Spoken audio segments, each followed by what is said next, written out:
What the heck? 14th? Okay. People care so much about little things like that when there is literal lives at stake. Okay, we're gonna go live here. And they, whatever. Okay, it's 2:01 on Wednesday, September the 14th, and the Marine and Environmental Resources Task Force will begin their meeting. Shall we all stand for the pledge? I pledge allegiance to the flag of the United States of America and to the republic for which it stands, one nation, under God, indivisible, with liberty and justice for all. Very nice pledge today, team. I second. Very well done. So roll call. Maybe we'll start on my right. Wendy DiCatano, present. Robert Howell, present. Steve Johnson, present. Jennifer Rusk, present. Rose Larkin, present. Chad Schutz, town staff, present. Good. So it looks like absent today is Mary Rose Spalletta, who I believe has an excused absence. She's out cruising on a Viking cruise, I think, on the Rhine River. Out now, right? Something like that. And then Doc, did you receive notification? I did, yep. He also excused absence? Yes. Okay, Doc Fossum. Okie dokie. And our, any idea about our staff liaison? Or our, I'm sorry, the council liaison? I have not heard from him about today. Okay, I actually saw him last night, and he had mentioned he wasn't, not gonna be here, so. Be good to have him here. So let's go over the agenda here. To approve the agenda, I actually have one correction here. Just Murph Projects E. That wasn't, I don't know, I think that's a carryover from last month, which we had said isn't really a category for us anymore, that all of our projects are in fact listed. Is that, yeah, so it's just, we're just cutting it. Okay. Sound good? All right. Otherwise, everything seems to be in order. Is there a motion to accept the agenda? I make a motion to accept the agenda. All I right. second. Discussion, opposition? Motion carries unanimously. Next up, approve previous meeting minutes. So you all received your minutes today. Is there a motion to accept the minutes? I'll move to accept the minutes. I will second that motion. Any discussion? Objections? Okay, the motion carries unanimously. So Rose Larkin. 2, 3, 4, 5, 0. Okay, good. I gotta make sure Eva, I do my housekeeping for Eva. I do have a quick question about this. I'm just not looking over it. I wasn't here yesterday. Under number 5, Okay, is that accurate? It says something about the website and then by Murph member Howell on page 2. Is that from the last one then? Okay, okay. Maybe I was here for that one. I thought this was. Yeah, I saw that Wendy was also referred to in here, but we were talking about you while you weren't here. Oh, that's okay. All right. I'm okay. That might be, Never mind, I'm sorry. that A little might, late to the party. that might be why. Late to the party. I didn't personally pick that up, but we were commenting on probably, The July minutes. Okay, thank you. oh, I see, those are July minutes. Yep, now I see it's right above it. We're in September now. Yeah. So we Right, need but there was, August. and in the minutes from July, was not mentioned who seconded the motion. So then they did in June. So then we reviewed that at the last meeting. I see, It is- okay, good. Thank you, sorry. Nice pickup. I scurried past that one apparently. I will- Good. It's always good to have an eagle eye on the board here. So let's jump, we can't jump in yet. Public comment, being there is no public attending, we will save 3 minutes per speaker there and move right into current items. So, staff reports? You got one Yep. for us today, Chad?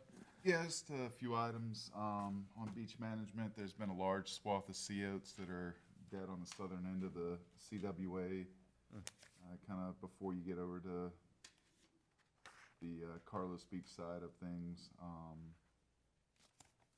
It's not clear what's caused it, but it just does seem peculiar given the amount of rain that we've had, and you know, you have pretty vibrant growth of sea oats to the north of there and the south of there, so it just strikes staff as odd. There's also been a complaint in that same area at the beginning of the month of August where some, I guess you'd call them saplings, mangrove saplings were ripped out in front of that 8,000 block of single-family homes. Again, you know, same time period, same area, it just seems a bit odd. Is there standing, looking at it from the beach, would that appear to maybe, is that in a view corridor from a, You know, everything's a view corridor Well, over there. usually on a lower home, sometimes that's an issue, Yeah. sometimes. I mean, you know, the little mangroves were kind of spotty growth in an area, kind of a washover area, it looks like, and, you know, they're in front of, you know, or their beach side of a wall of mangroves, so it's not like there wasn't anything in there before. Okay, Mangroves could have just been somebody coming around or a kid coming around just pulling them out, so it's difficult to attribute responsibility for the destruction. yeah, The sea oats were, you know, pretty widespread. It would not surprise me if somebody was spraying a herbicide on those. In regards to that, I have a question. There's that growth by Miramar Street, and it's been growing further and further closer to the water's edge. Do you know what I'm talking about? Beach Bar is in between Beach Bar and Miramar Street. It's grass or some sort of, and it's been growing and getting bigger. And I noticed it was yellow the other day, and it's usually vibrant green, and I didn't know, would somebody come and spray that? I don't know. Or would salt water from the rain kill it? It could be washover on a bigger tide. I mean, sea oats are pretty tide, yeah. pretty saltwater tolerant. You know, those grasses over there, I don't see a lot of sea oats. So it's Usually just grass? I mean, you know, you kind of look at what's happening to the north and south of there. If it looks like it's consistent with what's happening in other areas, then, you know, maybe overwash or whatever's just happening in the general environment. If it looks like it's kind of a standout, then maybe something, you know, odd is happening. Yeah. It's tough to say what's, you know, you can't monitor these things 24/7. Yeah, I've heard people complaining about it and why the town doesn't mow it or get rid of it. But that's why why I was concerned to see it brown. Looks like it's dying. We did have incredibly high tides, though. Yeah, so, But, you know, it's the nature of the growth there, to even to be established there, they need to have some resilience to that type of environmental effects is the thing. You know, sea oats don't typically die from An overwash. overwash, I yeah. don't think it's sea oats, though. I think it's, It's a lot of salt marsh grass. and Yeah. crow's feet Organic grass and, Have you reached out to any of the locals that live in that stretch to see if they've noticed anything? Is that protocol at all, or? well, because I live there, I'm basically a local in that area. And I know they're all rentals that are in that area. I do know the one person, it's not a rental, that's on the corner that lives in that house, just comes down maybe a couple months out of the year.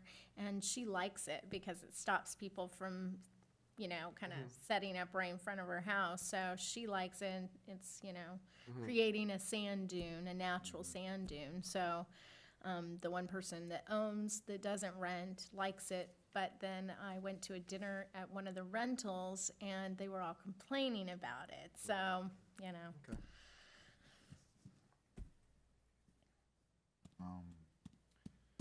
I think in good news, I think the beach bar may be planning a dune out in front. That may be in the works, so they may actually extend that, so. That's great news. As well as some other properties that, Salty Crab, I think, is in the works for trying to get something done, Lani Kai, as well. There's been a lot of properties that are. Is it just discussion, or is there No, no, a they're- contract? They're getting into their, they're going through the permitting. Adventure Water Sports, which is kind of like where the old Wings place used to be. They've been submitting paperwork in the FDEP. What about Margaritaville? I have a meeting with them coming up soon, so we'll see what happens. Well, that's great news. So staff also met with U.S. Army Corps to review the beach renourishment project with our engineer, and went through the project with him. It didn't seem like there's any major concerns, so hopefully they'll be issuing a public notice for the project soon. Shorebird nesting season on Carlos Beach is complete. FWC has removed the postings, and tilling is expected to commence within this month. And sea turtle nesting, we've received 9 disorientation reports. There may be a couple more than that 11. from the FWC Marine Turtle Permit holder. The reports are being reviewed for enforcement. Is this the picture of? Yeah, that's the sea oats of out these there. ones? That definitely looks like something isn't right. And that's kind of the way the grass is looking by Miramar. Yeah, so some of those, the ones that are green are just for comparison. So anything that you see as green is kind of, hey, this is happening just, out on open beach. I know those photos aren't the biggest ones to tell, but Wow. That's not good. there's just a large swath out there that it just doesn't seem right. Should we maybe contact these properties that are in front and see if they had anything to do with it, a letter, and then also maybe ask if they have cameras? Just say no. Just an idea. I mean, it's all great ideas. It's just there's a lot happening. I don't disagree with you.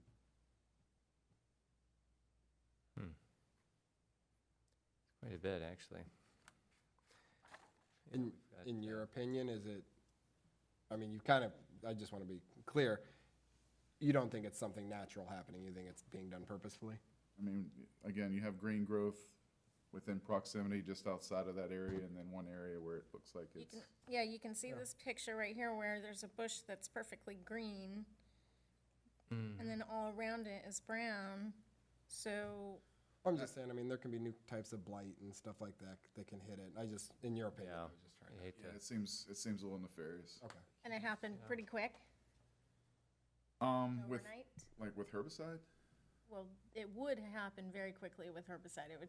It would happen within 24 hours of no rain. Well, they're completely When- dead too. I mean, it's not like it's Like an a- aging. It's a slow process here. It's almost like a tree being struck by lightning. It dies. I mean, really, a palm tree. We had one, and it dies in like 3 days. I mean, everything falls off, and it's just absolutely dead. A natural disturbance to it would usually affect it more slowly. It'd start to kill it it would take longer to kill. But if that was the case, well, real quick, my question is you see in this picture where it's all brown, and in the back, behind, closer to the homes, it's green, so. Yeah, that's mangroves back there. Oh, those are And mangroves. the big bushes are scaevola, which are pretty resistant. They're pretty hardy, tough. So whatever caused it, what can be done or what will be done, but just keep an eye on it. I've already contacted FWC. They don't feel like they can go after anyone. It's kind of, if you don't see it happening, it's tough to attribute it. Right. There we go. Okay, so I would suggest that Murph maybe put out with the water bill, just information about that this is, illegal. A letter or something with a picture, just stating that this, if that's the case, or just maybe some information on the beach, you cannot spray herbicides on the beach. I think they're bad actors. I mean, I think my opinion is that's pretty well known. I mean, there's issues we've had at Flamingo where there's a bunch of saplings cut and trees were cut. Remember, you thought it was potentially the homeowner that was on the south side of that Flamingo access that was built on? Right, yeah, it was sea grapes, yeah. Exactly. And so I'd been by later, and I actually, one evening, there's somebody who was pruning up there. I'm thinking, wait a minute, that's not the homeowner. Who's actually, so it couldn't be more clearly that somebody is trying to manage that area to maintain a wide open view corridor that's, a number of homes are further back off of the beach. So they're trying to keep a particular angle down an access. I mean, it couldn't be clearer now. Is that more recently? No, it wasn't. It was not too long after that. But you can see, that's also where two of the, 2 years ago, I think, from the Arbor Day, they had planted some of the extra trees there. Mm-hmm. They were snapped off. That's what first got our direction to it. And then we saw all these cut plants, and Chad also had noticed it and actually had I think, cited the property owner there. And the property owner said, hey, I live in Chicago. I haven't been there for, I didn't do that. That's an interesting point. Could these property owners be fined or? Well, not unless you caught them doing it. I mean, that's the point. Oh. Oh, I see what you're saying, that, yeah. But the property owner was innocent. I mean, basically, somebody came on that property and was managing that for their personal purposes. Well, they're gonna make sure if a letter goes out to these property owners saying, it is illegal to spray herbicides on the beach, and Keep an eye out. please keep an eye out. We're not sure whether this is a natural occurrence or if it was done on purpose, but you can be held, accountable. Right. And this is the critical wildlife. The EC zone, right, you can't Yeah, molest, it's EC, plants. I don't think it's in the CWA, it looked like it was just south of there. Just right, south. but it's still an EC zone. Can town staff write a letter to those property owners? Can town staff write a letter to these property owners, letting them know that, Yep. Be aware, I mean, if Be anything, aware. then maybe that would tell if there's somebody there Yeah, be that aware. was doing something nefarious, that they're being watched, it was noticed. Yeah. I mean, is that, Yeah, I'm not sure if Mr. Rude may have his camera still operating, I don't know. well, he'd probably be willing to help, I mean, he's, Yep. So, that's a good point. Okay, how about anything else in staff reports, Chad, any? That's all I have right now. All right.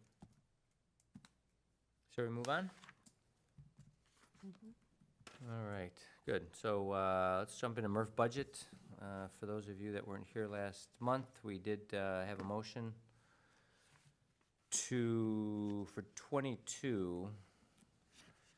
There was a motion I would say it was a loose motion, but there was a motion to take the printing for the pamphlet, which we didn't think would be, we weren't sure, but we did not think would be in a position to be printed, certainly by the end of this month. So to take that, the balance in that bucket and apply it to the pop-up for materials, potentially even printed materials if you had coloring book, whatever it might be, but to put that toward the pop-up. And under the committee items bucket, which was the, whatever we want to call it, the big event, was potentially then to apply that to a beach cleanup event, based on Wendy's suggestion the prior month. Potentially print T-shirts that could be used then to give away for that event. So it would have to be, by the end of the month, we're under the gun yeah, but here. until the 30th. You would have to actually come up with, a graphic, which would probably incorporate the town's logo in it. That's and- in 2 weeks. Right, I mean, that's what I'm saying, it would have to be, by the end of the week here, or whatever, early next week, you'd have a graphic, and you'd get a quote from a printer, and off we go.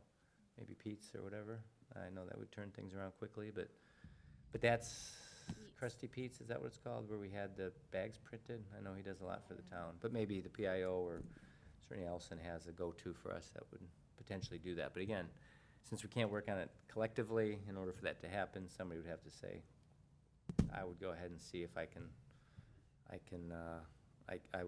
would take responsibility to say, okay, I will attempt to do that. I'll attempt to do that. Okay, I mean, that's all it could be, is an attempt, and I mean, there's nothing wrong with not, to turn money back to the town either, but if we could actually use it for an event, and I think that's what we had talked about earlier. What would be on the T-shirts? Again, that would be up to, I would make a motion to do that and tell them that they have the, sort of the authority to decide for the group. But I would say probably, obviously, it'd have to be very recognizable as a town T-shirt, so the town logo would be on it, and then supplemented by beach cleanup, probably beach cleanup or Murph event, or maybe I'd print it on the back, whatever it would be. It would be sort of suitable for an event. Okay. And not too limiting, with a date and that kind of stuff, but just And how many T-shirts? based on the budget, I guess. I don't have an updated budget.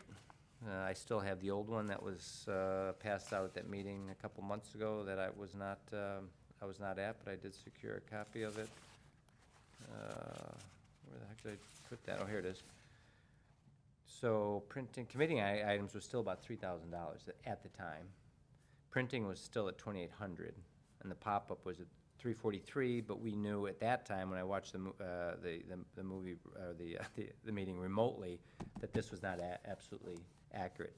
So maybe what the chair can do is try to assign some values to those. So I would talk to, who would I talk to, the PIO, or I know you've been doing a lot of the budgeting, right? So is it the PIO that has sort of, could give those numbers to me? Yeah, I do know in that there's a $750 town logo tent. I think that's the town's tent, but I don't believe that we should pay for the town's tent since it's not something, we can use it if we used it for Shrimp Festival, but the town uses it more, so I don't believe that that's something that should come out of our budget, so that needs to be taken off the budget. Okay, I'll just make a note of that. But there are also Discuss that some one here. missing things on there too that need to go in there, so I'm not. Right, how accurate it is. So we'll get it as accurate as we can, Mm-hmm. and then I can provide you with a number. How's that sound? Okay. That the town would be in a position to reimburse. And the only question I have is, do we have to have the invoice by the end of the month? Or just simply have that? The money has to be basically spent. Right, so it has to be So the invoiced. invoice needs to come in pretty quick, Right. because it takes time. So, yeah, it would It's be, been- it would it's be been come 4 up with a months. graphic and find out if somebody could print it, and they'd have to print it and invoice it by the end. If we can't get a commitment for that, then it I wouldn't be put able to in happen. an order for a Valance to go around the. Children's sizes through adult sizes? I mean, what do we do as far as size? Sounds realistic, yeah. Just, Just a range, just a yeah, see, ballpark? I wouldn't even have thought of that, so you're the right person for this. Women and men sizes. Women in I would've got the small, medium, large, Colors. There, And then, of the course, extra large, POI will that's probably nowadays. have to go with the color, I think. I think I was able, the color that I had asked for, our Murph t-shirt, they didn't go with, so, I think that's, maybe keep it with the same Murph, colors. It's kind of like a gray, or like a khaki. Ours are the Gray. gray that I just last received, with the town logo on it and a reference to Murph-sponsored Right, cleanup. right. MRTF, Maybe even, event. do what's on the Murph t-shirt now on the back. Okay. You work with them, because the more graphics, I'm sure the more expensive, so maybe just basic, logo, beach cleanup, sponsored by Murph. Gotcha. I would do, instead of Murph, do the actual name, Marine Environmental Resource Task Force, because a lot of people don't know what Murph is, so. Okay. Right. Okay. Okay. Maybe the name Murph, and then MERTF, underneath, so, To have them both. I think that's Yeah. a great idea. yeah. Right. Great idea. And then the other two items really that were on, that were discussed, one was this, Rose had brought up again that we had, maybe a half a dozen seasonal signs that needed to be replaced. So that was very small item that I will work with the PIO to see if that can occur. And with Jenny Dexter, we don't want to just refer to it as the PIO, it's so nameless. And then also, the big one was actually a FLIR scope, or an infrared scope for sea turtle lighting compliance. Doc had that suggestion, as we talked about what tools might be available to aid in compliance for staff. And so if that, this whole thing is dynamic, unfortunately, I was to look into that a little bit with him, or actually have, meet him and actually have him demonstrate it as a tool. And then if there were funds, then we would see if we couldn't get one of those in by the end of the year, month. You're allowed to do that under Florida Sunshine was? Well, we can evaluate a piece of equipment. Oh. Right, that we weren't talking about the town business. It was certainly just a technical discussion on the ability to, of a FLIR scope to determine interior lighting. Plus, he said there was one that you could attach to your phone or, Right, there were some other options, Yeah. right. So I think maybe that some of that will be what's best availability. Again, it would have to ship and bill by September 30th, so.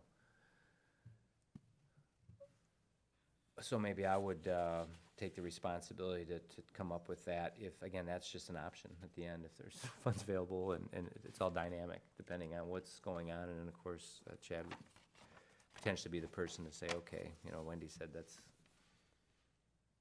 T-shirts aren't gonna happen, so we have these funds. The and- T-shirts, I mean, it took us months to get our Murph T-shirts. Not because, paperwork, red tape. I ordered Valance for the pop-up tent like 4 months ago, Right. and I haven't received it. In So- this case, we have lettering and we have an image that's available. Oh, yeah. You know what I'm saying? So I Oh, think the right. It might be design would be easy. easier. It would just be a Right. matter of, this goes on front, here's the Oh, lettering that right. goes on the back. So who is this PIO or It's PTO? Jenny Dexter. Jenny Dexter. Maybe you can request that information from Chad. Public Information Officer, PIO. Ah, makes sense. Wonderful. She's my favorite PIO too. I tell her all the time. He's the only, I was just gonna She reminds me of that all the time too. Okay, good. So I'll make a motion here that with the remaining fiscal year 22 budget, that Wendy De Gaetano. I Oh. do have something to add to the fiscal year 2022. I would like to, the pop-up has been requested to set up at Santini Plaza. And to kind of get to those visitors in the community on that end of the island. We've had people come up to the town council during public comment and requested it during the tinting discussion. Yeah, Dave Newsbaum's mentioned. And I have contacted the Farmers Market Santini Plaza, and it would be, it's every Thursday. I don't think I can get volunteers for every single Thursday for 6 months, but I can, do at least once a month, but it will be a $60 fee.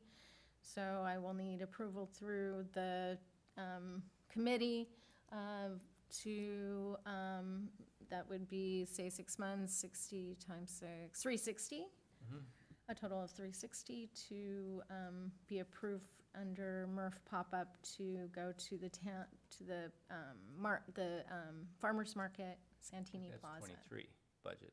Well, it would start in 2022, and the the end fee of and the September. money has to be paid. Fiscal year, so you'd have, Oh, yeah. it ends in September, so that would be any October expenditure would be fiscal year 23. Oh, October, right, okay.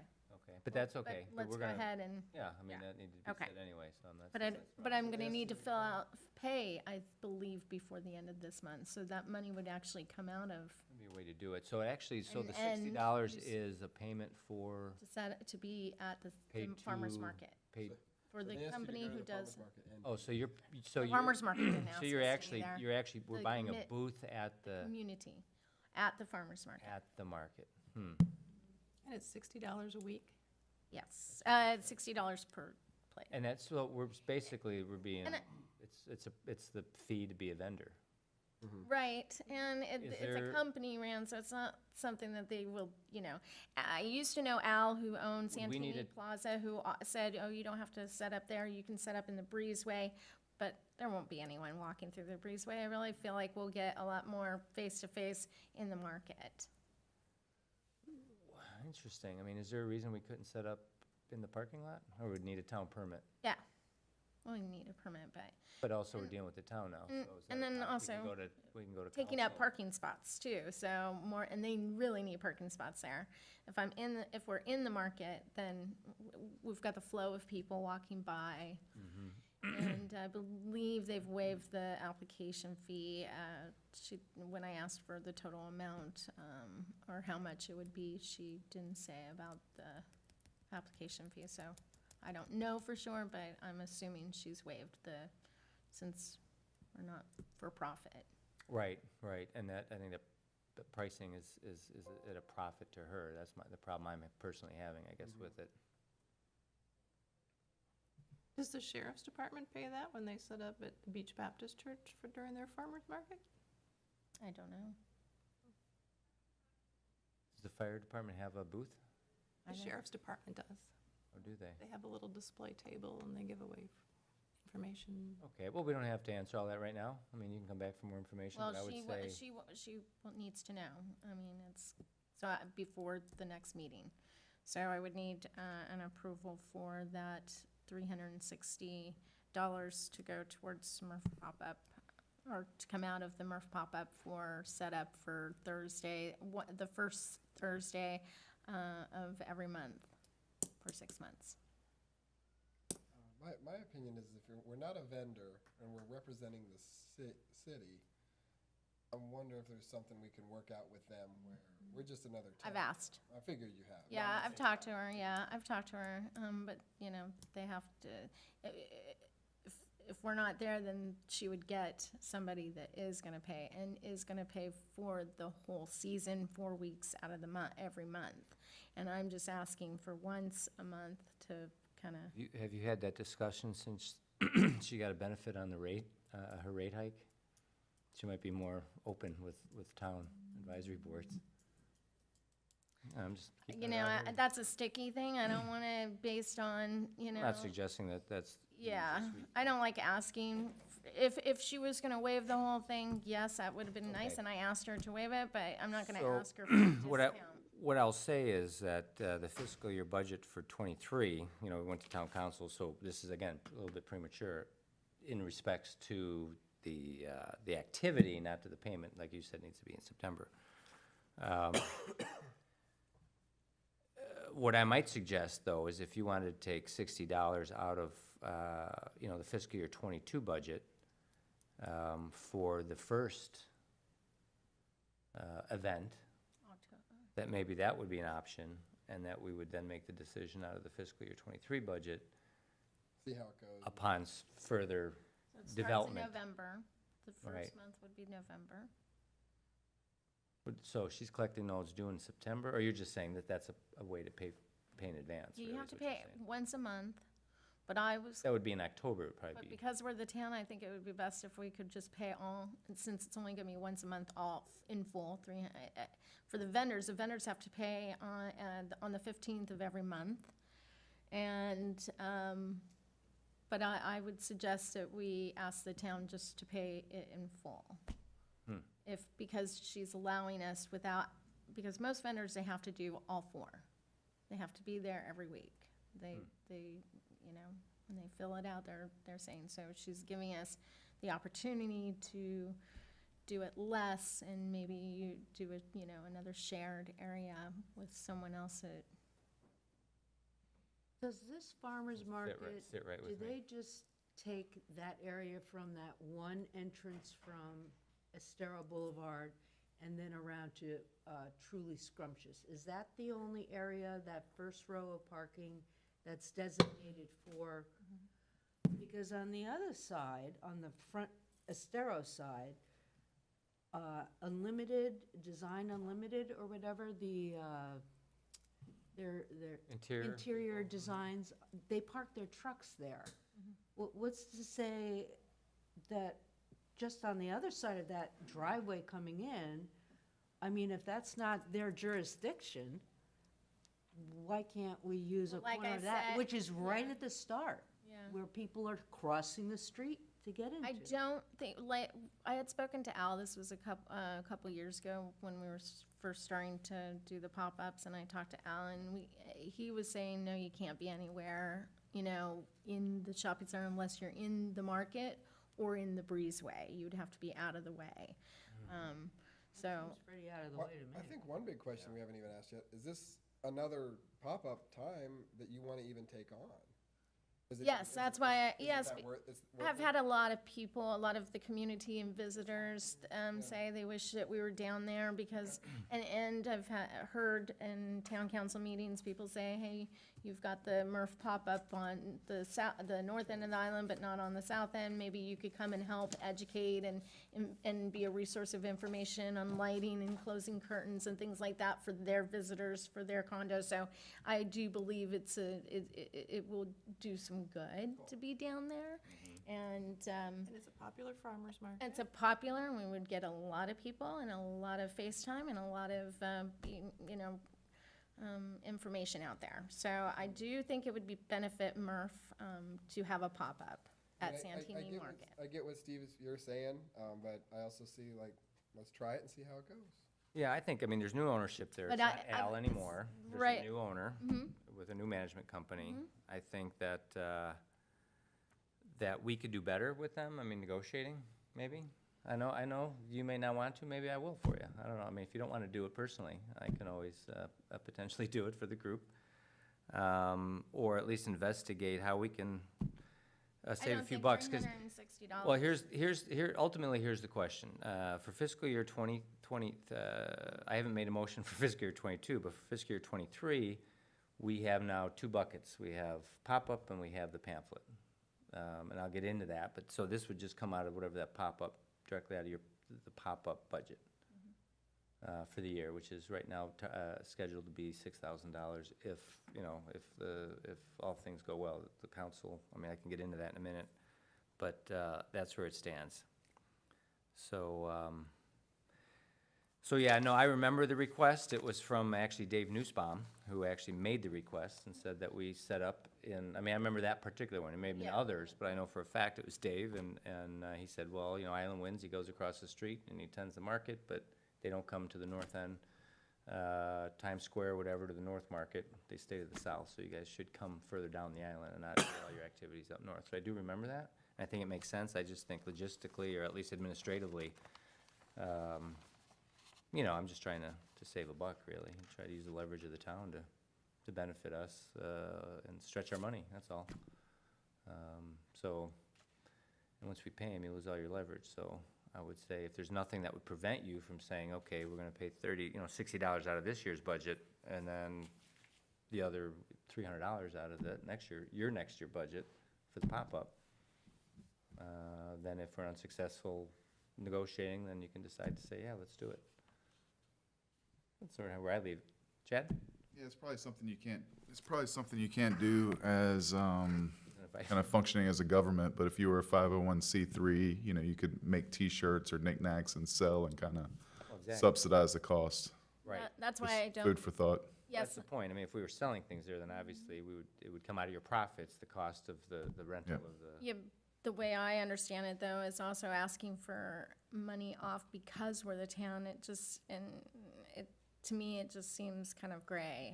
I don't think it's, It's a nonprofit, I mean. I think it's not because you're the town, it's just because it's an educational, community benefit, intentionally not trying to make a profit, but that's up to y'all and the organizers. But I was just saying, as a 501c3, you could, sell things to subsidize your cost, which would be, you mean, you're saying that Murph would sell things? well, Murph or a separate 501c3 entity that's We're not doing- 5013. No, I know you're not. I said if you were. Oh, if we were, okay. Yeah. Guys, I've got to run. If there's any technical questions, would you mind taking note and emailing me? Sure. I have yeah, one. How do I turn on the projector? Is there just a button that, I'll figure it out. That's not, more like biology or ecology related questions, not technology. I did have a handout I was gonna share with you during the, later in the agenda, so I'll just let you take that with you. So, Just to be clear, when I contact her, because that one too, both of them, if you wanna give that to Eva, or I can do that too. Thanks. the director of the farmer's market, would like to know the schedule of when we were gonna be there. So I would like to just put it on record that I'd like to be there the first Thursday of every month, and the fee is $60. And I'll need approval. Is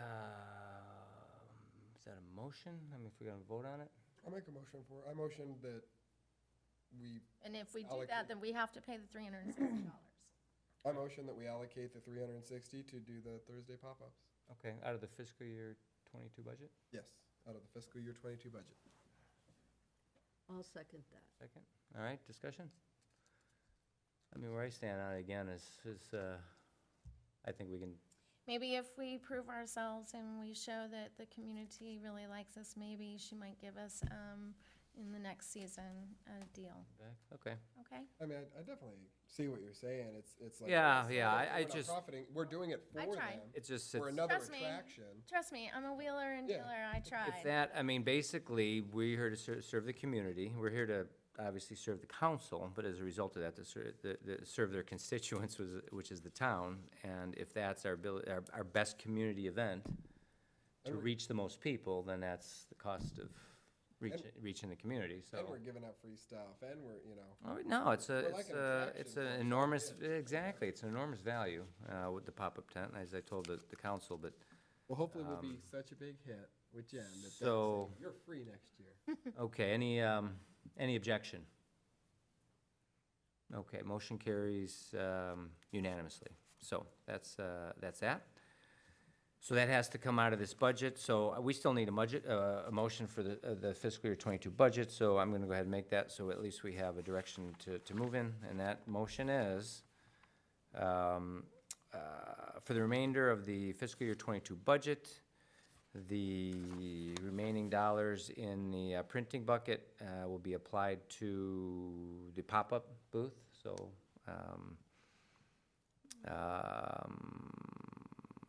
as long with the remainder in the pop-up and under committee items, the remaining sum there. I just realized I needed to say, I'm up for being reappointed for the next 2 years for this year. So again, I guess if the council doesn't appoint me and appoints someone else, of course, someone might have to step in with the pop-up, or just wanted to say that. Okay, I'm gonna restart my, Sorry. that's okay, my motion.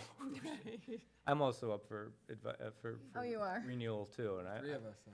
I don't think you have anything to Four. worry about. Four. A guy like me's got a target on his head, so we'll see if they He's want, flying pretty. they done. want me coming, so. You find a Cooper, you Wait a say? minute. We were the same time. Just about, yeah. Yeah, so mine's in October. I needed to read it. It's every Well, year. when you move in, you replace actually people? assume the. The role of who The you role, are. whoever's Okay. chair you were in, you're on their cycle. Okay. So it's possible you both came in at the same time, but depending on who's You're chair. just more important. Okay, so let me start over on my, Sorry. on my motion Get here. that out, okay. Well, I mean, it's, again, it has to be done properly. So with the remainder, especially with finances, with the remainder fiscal year 22 budget, I make a motion that we take the printing budget and apply it toward the pop-up and the committee items and apply it to Wendy DiCatano, which is provided authority to attempt to print T-shirts for a beach cleanup event. Let me finish, please, please, please, please.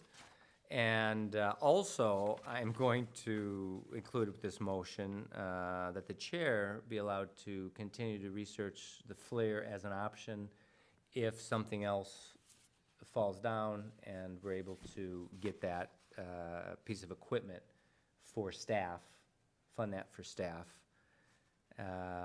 as well as take care of the seasonal signs, which is a minimal cost. Do I have a second?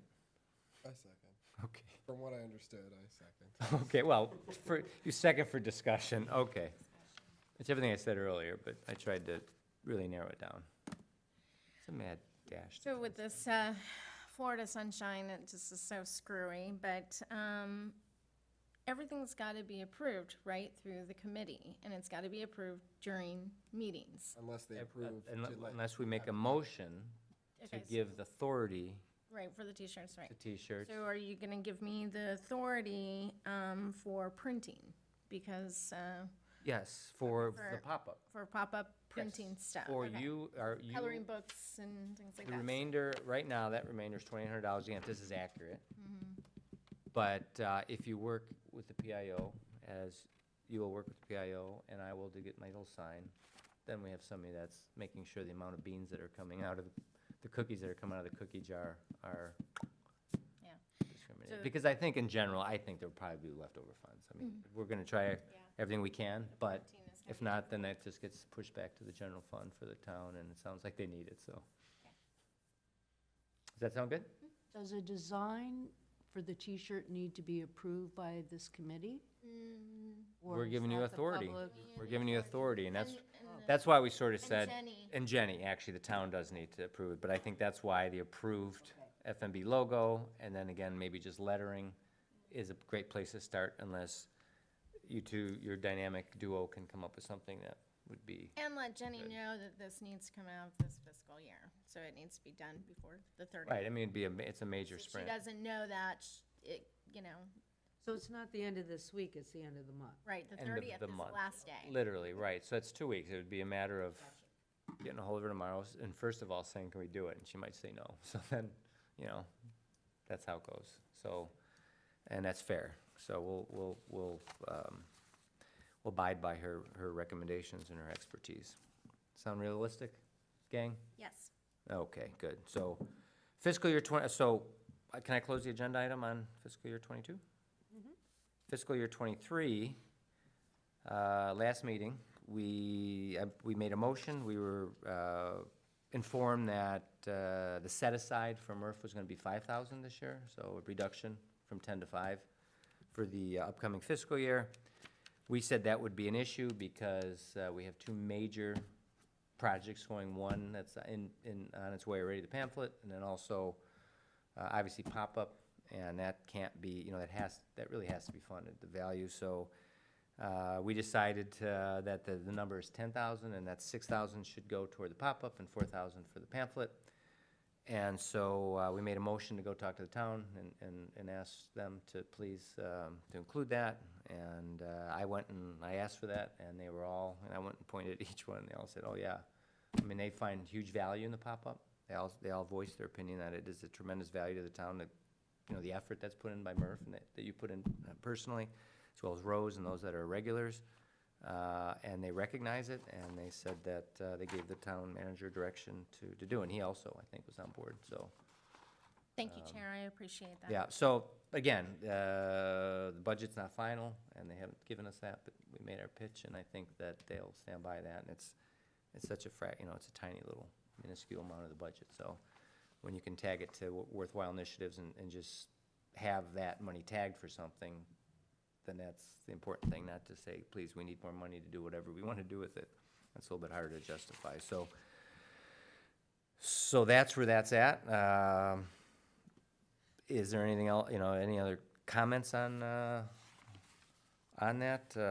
Also, maybe while we're on this, well, that's not really, I'll wait until invasive plans to talk about that, but that was also brought up to the council. So, yeah, 6,000 Murph pop-up and 4,000 for the Murph brochure. And, yep. It was recognized that the cost-benefit ratio is something that was well worth investing in. Did you see the mock-up of the brochure? Did anyone see the mock-up of the brochure? Okay. I brought it, so when we get to the, No, that wasn't passed along Okay. as an attachment okay, for the meeting. I But brought it, so under, are we going to that, are we done fiscal year 23 budget? I think so. Okay, let's move forward then to the Murph pamphlet. okay, and this is gonna be longer than 5 minutes, I apologize. That's fine, well, those are signed by staff, so I think it's, it's a dream. Okay, But so, we're doing fine, okay. Absolutely, we're doing fine, so. May I go ahead and take over? Take with the, sure, your So dime, your in front of dance floor. you- In front of you, you have a little packet with FWC pamphlets. There's Grow a Better Beach, Be a Beach Hero, Dogs on the Beach, Share the Beach with Beach Nesting Birds, Florida Manatees, Guidelines for Protecting Manatees. And I'd like to take a little bit of something, maybe not from all of these, but for example, Be a Beach Hero, or sorry, Share the Beach with Beach Nesting Birds. If you open it up, there's a panel that has these protected birds are among those that nest on Florida's beaches, nesting from March to August, and it has a little like a little guide of the 5 seashore nesting birds. And so I'm going to go ahead and get up and use the projector.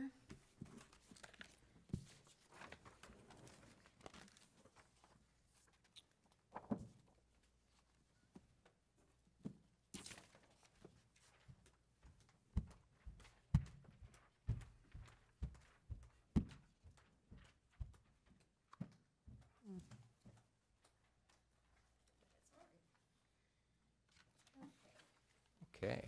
So let's first get started with the mock-up. Here.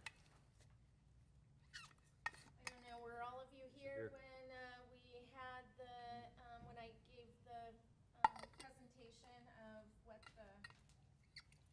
I saw it on TV.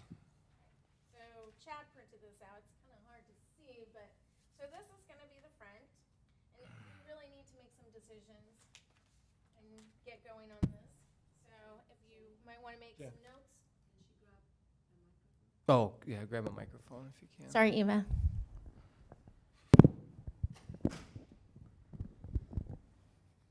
Can you hear me? Yep.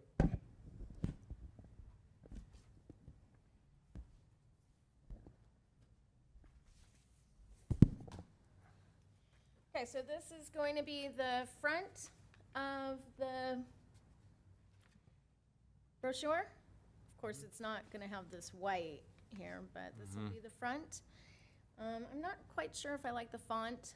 And if you look at it, it says ID guides of what you may see on our beaches. I'm not sure if I like that font. I'd like to get your thoughts on that.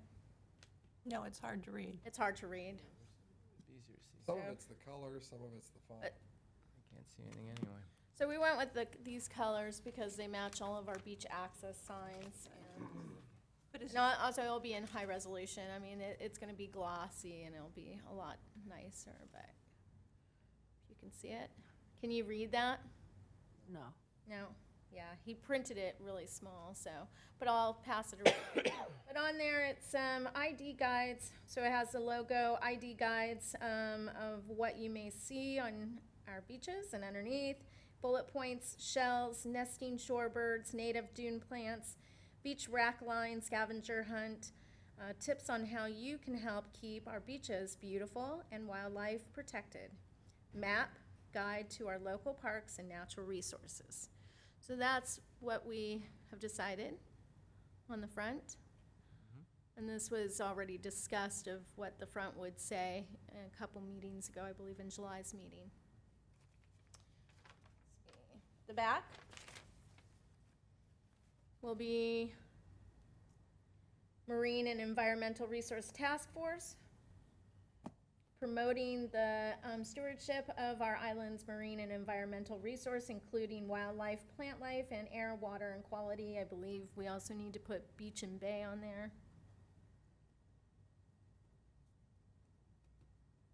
What's at the bottom of the icons? And then on the bottom, that's, let's see, the Mound House logo, Bay Oaks logo, Turtle Time logo.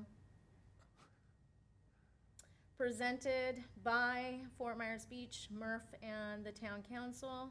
I know that Amy had suggested we put the town council names and our names on there, but it's so fluid that I don't think so. I think it's just fine the way it is, unless you'd like to put our names on it. I'd agree. Okay.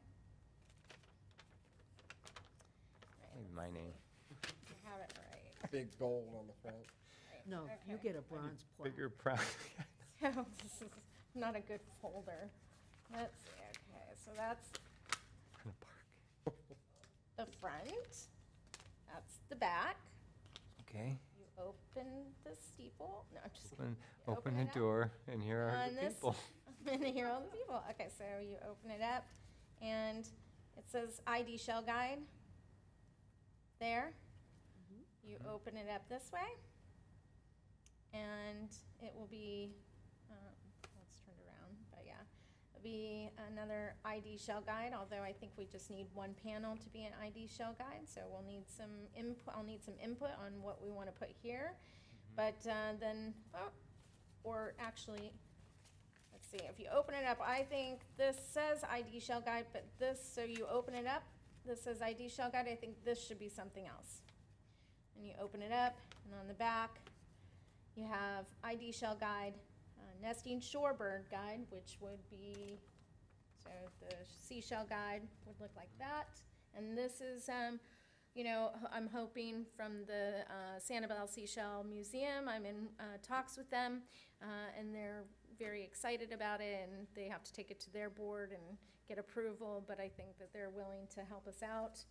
So that will be the ID Seashell Guide. Would And their then- logo, I'm sorry, would their logo also be Probably- added to the back? Probably on the back it says, you know, presented by Fort Myers Beach, and then a special thanks. We'll give a special thanks to them for giving us their graphics. And then they might have their logo or a QR code underneath. Say this. QR code would be awesome. Yeah, yeah. I mean, it is for profit. This, you know, but in return, they're giving us something that's pretty valuable to Valuable, put into our. And they might even, if they like it, which they like the mock-up, they may even help us out in the future. So that would be the seashell. And then the share the beach nesting would be, so if you have it open, you've got the seashell guide here. You have the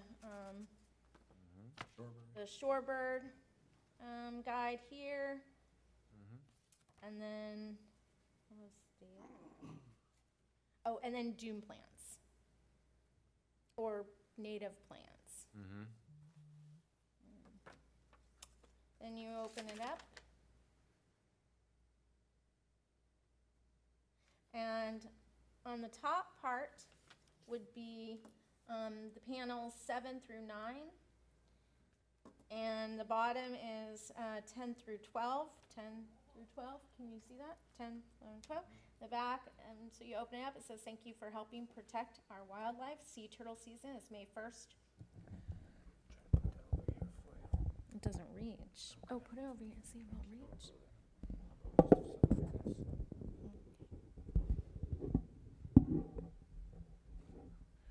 I'll hold it. MacGyver over there. Okay, keep going. Okay, so I would say thank you for your help protecting our wildlife. Sea turtle season is May 1st to October 31st. It is illegal to approach or disturb an area, a sea turtle. Please stay at least 50 feet away. Never get between the turtle and the water. No white lights or flash photography during nesting season. Please turn off shield interior and exterior lights visible from the beach and fill in the holes on the beach before leaving. And then 10A is the beginning of the map, and I don't know if you can see that very well. I am going to request that a few things get added to the map, one being the locations of where we have water stations. We have a water station at Bayside Park, we will have a water station at Times Square, Newton Park, and other areas. And then 11A is thank you for helping keep our beaches, waterways clean. Leave the plastic bags at home. Use beach bags. Use reusable water bottles and reusable food containers. Please only leave your footprints on the beach and pick up your garbage. Thank you for keeping your dog on a 6-foot leash. Leash in hand at all times. Please pick up after pet waste and dispose in garbage. Please keep dogs off sand dunes. And then 12A, they're blank. These are where I need high resolution pictures, which I'm hoping to get through FWC. And I believe the top one is please, we'll have a picture of a manatee, and this verbiage on the side says, please follow slow, no wake, boating signs, keep your boat off seagrass beds. They're important to our ecosystem by fertilizing seagrass, preventing vegetation overgrowth. Then the next blank where the picture will be, I believe is a gopher tortoise. And the verbiage on that side is, are very important to the health of the ecosystem in habitats. Sorry, I don't have my reading glasses. Their burrows provide shelter to hundreds of different species. Please never touch or feed, observe from a distance. And then, of course, the third one is will be a picture of an osprey. Ospreys are important indicators of the health of our water quality, fish populations, and overall environmental health. The last one is to prevent seabird entanglement, cast your line away from birds. If a bird swallows or hooks, call FWC and then that information, and never cut a line underneath. And of course, I was thinking of a picture of a pelican, because they're the most susceptible to getting hooked. And then, let's see, panels 7 through 9 would be, and this I'm still waiting on authorization or permission to use the photos from Blair and Blair Witherington. And so they provided this to FWC. So FWC is going to allow us to use this. Just need to make sure that we get permission through with the Witheringtons to make sure that the photos can be used. This is obviously, we're not going to be able to fit all of this in, but what they did was they did a beach rack ID guide, which I think is pretty cool. And we'd probably have to limit this. It would be smaller. But there's pictures of sargassum and graceful redweed with little sayings. But they would have 3 panels. We would have 3 panels to put, seagrass, turtle grass, manatee grass with a little bit of information about that. We would also call it maybe, which they called it too at the end, is like a beach rack ID guide, scavenger hunt, sort of thing. To go see what you can find on the beach. Sea beans with information. Sponges with their information. I'm not even showing you this stuff. So I don't know if you want to, decide on which ones. I'm not sure. I'm not sure how many of these he will be able to get on, on there. Maybe all of them, but I don't want it to be so small that they can't see it. So I don't know if we just kind of let him decide on what, or if you have something specific you would like on there. I'd say, without knowing everything, is there some editing? Are those all Gulf? Is that a Gulf Yeah. rack, or is that also Atlantic Ocean? It all seems to be Gulf. Yeah, Everything I saw was local. Yeah, I think so too, yeah. we have Well, all some of of that. maybe some of the seaweed, well, let's We face have it, there's no turtle grass Turtle grass. around here anymore. We have hamburger beans. I've never seen one of those, but I have seen the gray ones. I can't remember what. Knicker nuts. Knicker nuts, yes. Thank you. Knicker beans? I Yeah, knicker collect them. beans, yeah. I believe I've seen all the sponges.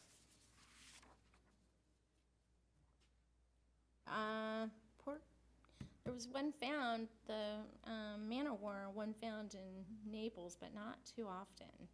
I saw one last year at Bowditch. You did? Yeah. Okay. They're out there. in It the- might be in the just a fall. interesting, fun thing to put in there, but. And then, we already have a seashell guide, but it's not, I don't know, what if they're gonna include mollusk or pen shells or heart.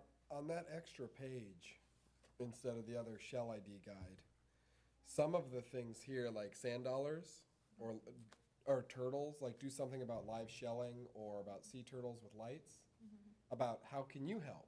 Like that could be the title. That of was it, in there on the brochure. about live versus dead sand dollars. No, on turtles, but, yeah, I agree with the sand dollars. That definitely needs to be a big Yeah, section. live 'cause shelling should Most be- people don't realize Live shelling could be Right. its own. that they're genre. alive. Okay, live shelling.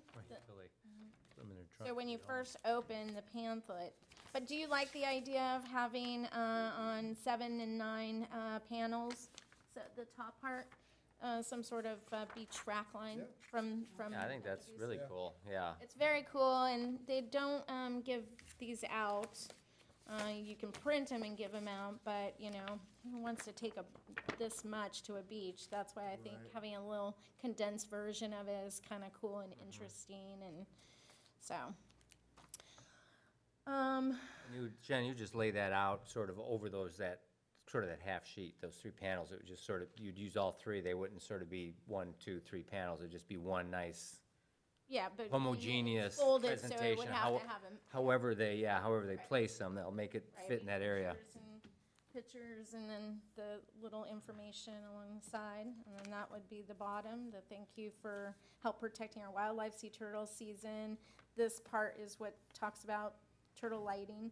So the only one that's in question would be, so you've got the front, the back, and then when you open it, you've got this one. So would you want, I'm actually glad he is here because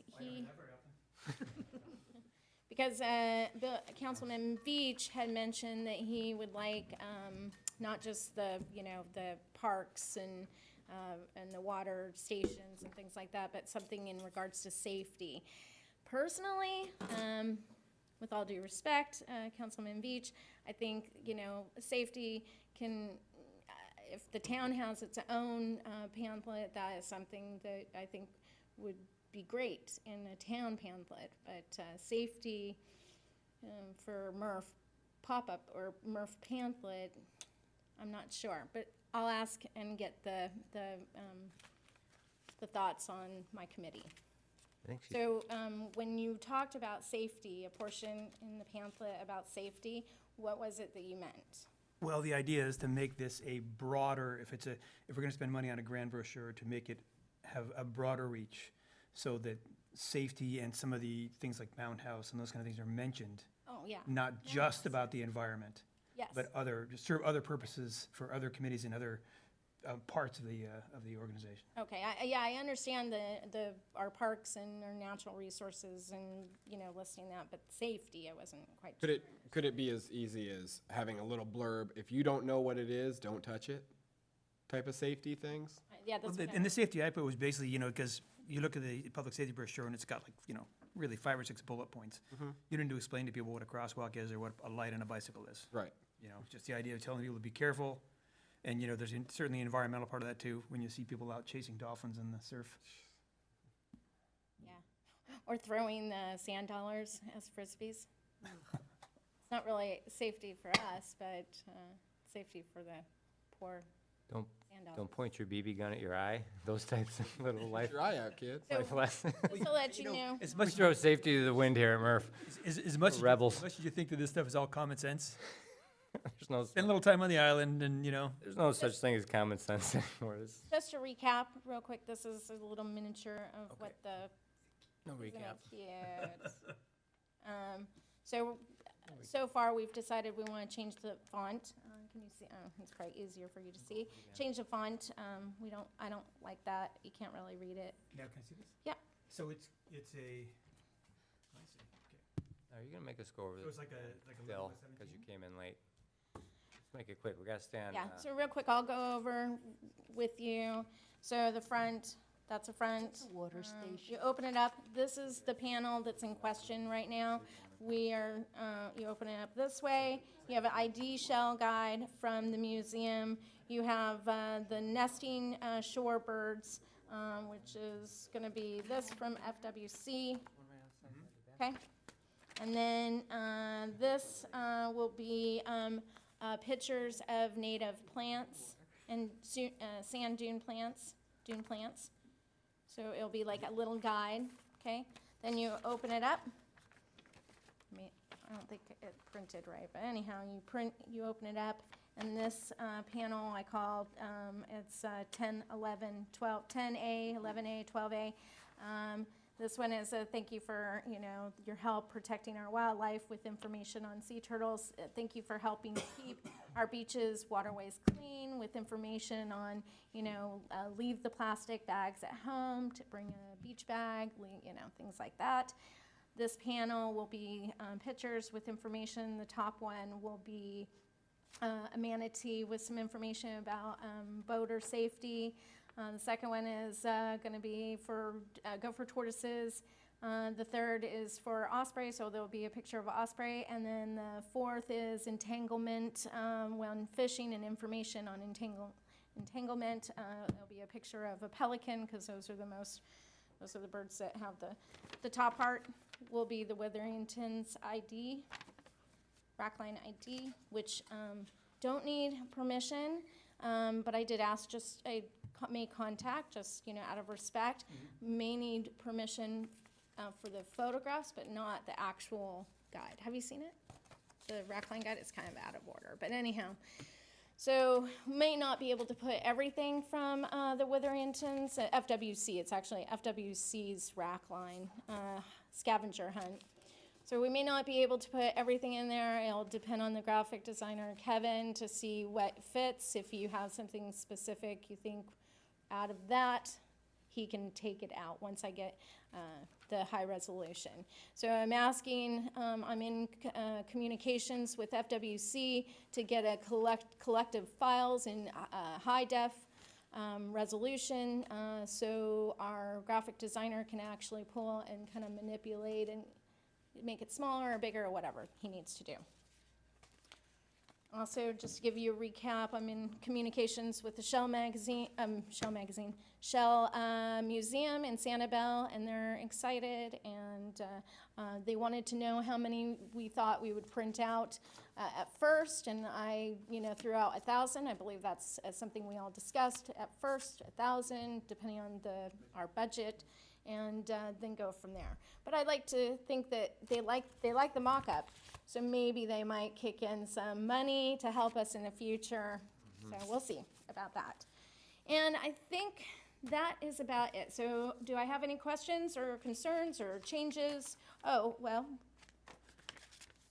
So are we going to go with this panel being what do we want? Live shelling was my, The behind the, Keep in mind So- too, it's being interpretive, so we don't want to just tell people what not to do. of course. well, that's what I was Yeah, saying, tell make the it like, story how behind it. can you help? Yeah. How can you help? Well, Or you tell the stories of the shells, and then at the end, tell them, oh, by the way. Or did you know sand dollars are live shells? Well, that's good, but we need a lot more for a whole panel. or take the test. Like, Yeah. that's something So I you I've have- made up, is it says, take the test. Furry, And it's like, is it furry? No. Is it white? Yes. You can take it. That's your test. So I gave you a packet. Here's your packet. You've probably seen all those, but we would be able, they can take stuff out of there. They're not going to send us every single one, so I don't know if you have time right now to kind of flip through. If you see something that, a picture or something in there, I can recommend, and they can pull that out of their file instead of having to send me every single one. It would take forever and a lot of work. So if we can narrow it down, the pictures, the verbiage, just so we can get this going. And I can write back to FWC's graphic designer, who's been so helpful, so wonderful, and I'm so glad we went with him because he's a good guy. Are we gonna work this animal into the, So you like that picture? I'm just joking. Oh. I see you're talking about the dog. Yeah, the dog. But see, if you see something, I can specifically ask for that portion, and then they can send that to me versus sending me the whole. Yeah, I mean, the images are impeccable, really, so I don't, Something with the manatees around the boat that tells the story right there. Yeah, the only thing is, I thought the same thing, but that really has to be enlarged. And the picture you can see in the pamphlet, the picture is pretty small. Well, I mean, it's small on this scale, but remember, this is going to be a 17 by 11 poster size. 17 by 11. Basically good. two That sheets of changes paper. everything. I thought it was Yeah. gonna be 8 by 11. I thought you No, fit all that it's in. going to be 6-fold with 12 panels. Beautiful. And it's going to be high gloss, high resolution, It's gonna be a really nice, and I believe many people will really appreciate it. It won't be just something they'll throw on the ground. I think that with the seashell guide and the bird guide, because those are the things that they automatically go, I believe, right, Rose? That they go for, and the plants guides and butterfly guides, I mean, they love that, the visitors do. Oh, yeah. I agree with that, And then with the dune plants, I also kind of, reaches out to our community too, people that, Mm-hmm. do, so. So what's the next steps? So the next step is really I need to know exactly, not just, I really need to know what's gonna be on this panel. Besides, So those are undecided, you're saying? this panel is undecided right now. Unless we go with, let the Seashell Museum have 2 panels. Or we could use this one for the live shelling information. Oh, we talked a little bit about the other properties. Is that area feasible for something about Newton Park or Mound House or? Oh, right, so we could use this for, well, 'Cause see, I did it's on the sell the map. extra budget we needed, that we were gonna make this inclusive for for So sort of we the have other properties. map that shows Newton Park and Mhm. shows where these are, and I do already have tons of pamphlets Mhm. from Newton Park and, Sure, from Newton Park I and think, Lovers Yeah. I Key, think a but- page for Mound House would be pretty, but the Mound House, yeah, I think maybe because if it's gonna be sort of a scientific piece, or at least a maybe just about. the- natural history piece, that maybe the history, yeah. archaeology aspect of it. Or you could work into, from the Atala butterfly. Tell the story of the Atala, which really started at the Mound House. Yeah, But I like the idea of. something that what sort of about the just says, coincidence? if you do leave the beach, maybe, you can view some an archaeological dig at the Mound House or whatever it might be, Or a big one. or use your butterfly guy, or use one of your the guides. A big draw that would get people to really like it would be rainy day activities. A guide for rainy day activities on the beach. The only thing is, we don't really have a lot of things on our beach. The Oh, the Mound House Museum. Mound House Museum, yeah. And a lot of bars. And a lot of bars, which I'm not gonna put on our, I don't think we should put on the pamphlet, but Bar crawl. Watering holes. water holes. Okay, so Hey, that's just an idea, I'm throwing it out about there the top part, for filling it out. live shelling, or the top part, Mound House, I- and then live shelling is a big information. one, I'd say, yeah. Live shelling on the top, Mound House on the bottom, with a picture of the Mound House. Good.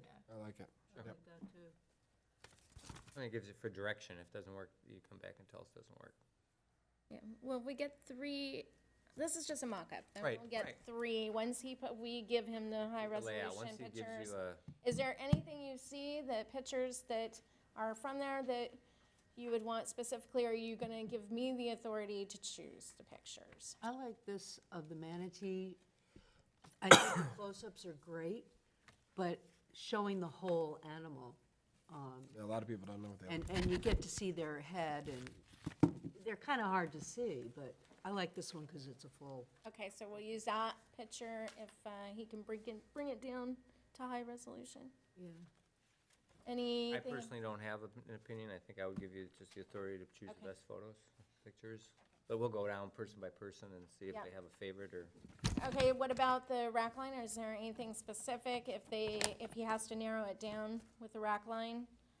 I would just say that probably the very most popular items that you would see, so they have a chance to actually see them. I mean, Just gonna go ahead and lay them down. And the You guys- jellyfish, even though they're kind of scarce, you don't want, yeah, that would be also a safety issue, the jellyfish. that's their obviously. safety.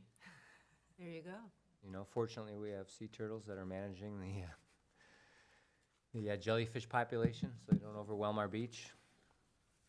Yeah, we have the moon jellyfish, but I don't see a lot of. So technically, I probably would take out turtle grass. I mean, we just don't get, unless there's some that finds its way down from Pine Island Sound, like Yeah. hamburger beans. I think take out either of the beans, because when somebody Yeah. finds them, they're gonna look it up anyway. Yeah. I agree. I've never seen either of those here, actually. I think you should put propagules, Sheep's wool sponge, I saw a bunch today, actually. because the mangrove propagules are pretty common and Yeah. Yeah, yeah, absolutely. Propagules have to stay. I don't think the sponges are that big of a Well, It'd be nice to have a sponge. I don't know which Common. type we normally see. Maybe Which- sea pork. Which one of those? you do sea pork, it kind of answers the question, is why is this oil from the, Oh, yeah, that you stuff. know, I don't know if the- that, is that in the guide? Yeah, sea pork's a- Yeah, sea pork's a good one. So is the graceful redweed, is that technically the red drift algae that we call? Like That's- spaghetti algae kind of stuff, yeah. But what's the major algae that comes up? I call it red Right, drift it's algae. red red drift algae. Okay, so that is its scientific name Red drift or algae. common name? Okay. And they think, you know, that the beach isn't, the staff isn't taking good enough care of cleaning the beaches because they think that is just. It's natural, disgusting. yeah. Maybe a blurb as to why we don't rake. Well, we do rake. Well, Why we shouldn't rake? I don't know. well, the first thing is that most of the beaches, Well, we can't rake the rec line though. Like Can't they rake, but they can't rake the rec line. unless it gets excessive, and that's defined. Yeah. But most of the beach is private, Correct. I mean, so, So they No, I can think- do it. well, or they can't. I mean, the Commission town knows. can't decide to rake Board the knows. beach, Right. because it's not the town's land. It's mostly private, except for the beach accesses in the park. Yeah. correct. I mean, this is Okay, so wire here. arthropods. Mole crab, you know, we really don't see them. Do they actually have them? Yeah, they're here, but they don't get. Horseshoe crabs, that'd be interesting. Blue crab would be good, horseshoe crab for sure. They come up. One of the latest National Geographics is a whole thing on horseshoe crabs. They're fascinating. They have blue People always crab. think We're supposed to be Calicos, too. reporting them Moon now jelly. if you see them. Okay, so I just to finish this up, I thank you for allowing me to take a little bit more than the 5 minutes I was given, but, Yeah, well, we're still. sea whips, moon jelly, Portuguese man o' war, yay, nay.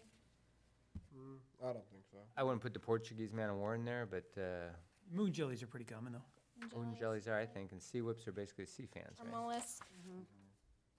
I think we should, well, but we're gonna You have a have, shell See them guide. out, you have the shell guide, but I don't so. know if those are gonna be on there. They should be. Those are the three Those are most common, common. exactly. Hopefully those are in the shell guide. This is what I'm thinking, this is theirs, this is what's on there. They have the pen. So there you have the pen shell, there you have the Yeah, tone. whelk, you got olive, you've got pen Yeah, there you go, shells, yeah. you've got. But what I like about the, you know, the guide is also, it talks about, you know, gives a little history. Like the Portuguese man o' war, do not touch, fun facts on the moon jellies and the sea whips. It's hard, we don't know what the layout or what he's gonna be able to I fit know, in there, maybe yeah. he can We're gonna really have to, I can give it to him give and it to him then, and say, okay, how many could you fit in could here? you fit in there? I mean, do we So- want more? What- Do we want more mentioned for just the name, or do we want less mentioned with more info? Like that's kind of what it's going to come down to. Yeah, And I feel like this is a stepping point for if somebody sees it. Okay, that's what it is. And if they really want to know, they can look it up. we all have this amazing Crab should computer in stay. our pocket. Yeah, I think that's what I would propose, that he lays that out and. And then also, well, and again, I believe they talk about like this doesn't have it, but with the sand dollar and the short spined in the scavenger, it talks about they're whether see, brown and prickly, alive, can secrete yellow liquid, and then short spined urchins leaves behind a shell called the test. Did you know that a bunch of what are they called? Stingrays are called a fever. Mm-hmm. Just learned that. A fever. A fever. Mm-hmm. A fever of stingrays. And then we'll already have our shorebird. Right. So I think that narrows it down for you. Okay. It's enough to say, tell us how many to fit in there, and if we have this many, we can only have this many, then you actually do the final narrowing down, but you can do that initial weeding through it by, And Who would again, you this is provide gonna it? be with I'm not sure if we'll need, permission from Blair Witherington, but it's been sent, the email's been sent, and also FWC would contact them too and make sure. So, one more thing I'd just like to say, of the town we have, I just received these lights out, they're go on the sliding glass door, so, if anybody talks to anybody that says that they need some for their condos or their homes, let me know. excellent, thank you, Jennifer. You're welcome. Excellent. So, shall we continue to move forward? That's right, you get the Murph Award for the meeting today. Contribution Award. Excellent work. We're in dark skies. I guess we'll stay in order. I was gonna say maybe we'll do invasives first, but I'll try to make this quick. Here, I got something here for.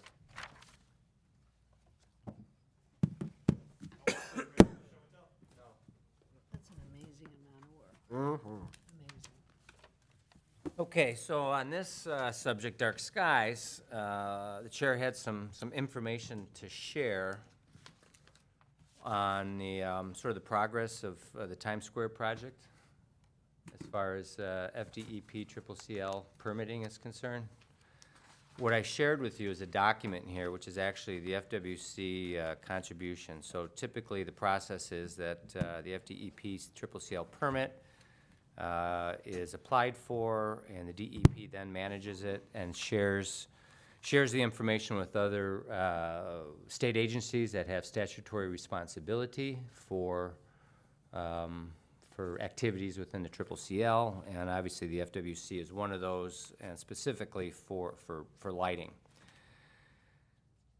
So basically, this was provided, and I've highlighted really the important parts. It's essentially what we, basically the recommendation we gave to the town council previously on numerous occasions.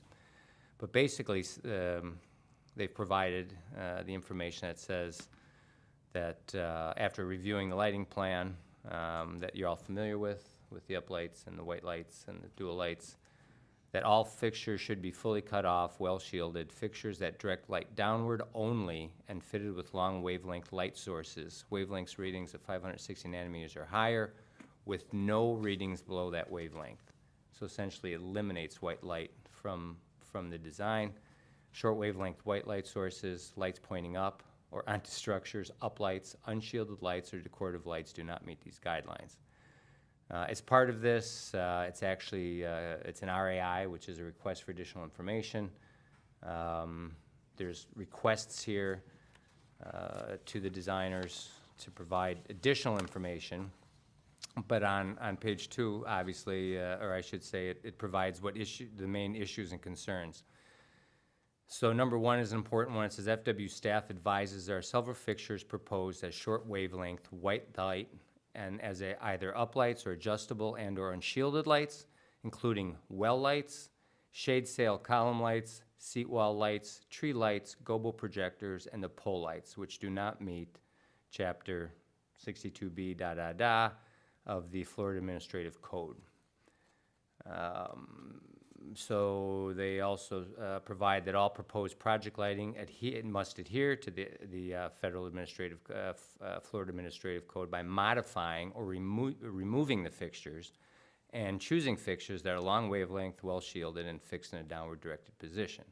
Please provide modified plans which meet the requirements of the Florida Administrative Code.